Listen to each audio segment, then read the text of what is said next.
輕信諾言，空留落空。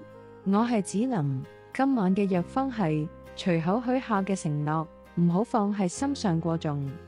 年輕時格外看重他人嘅誓言，只要聽到動心嘅話，即刻滿心期待。見識各式各樣嘅人之後先領悟，多數口頭諾言只係一時客套，轉眼就會忘記。若你習慣將未來寄託於他人承諾，遲早要承受期待落空嘅難受。世間真正可靠嘅，從唔係嘴裏說出嘅話，而係持續不變嘅行動。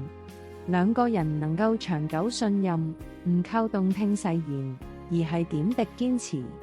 彼此言行合一先係緣分，淨係講承諾只會帶來失望。難道輕信隨口諾言唔會一次次飽受落空？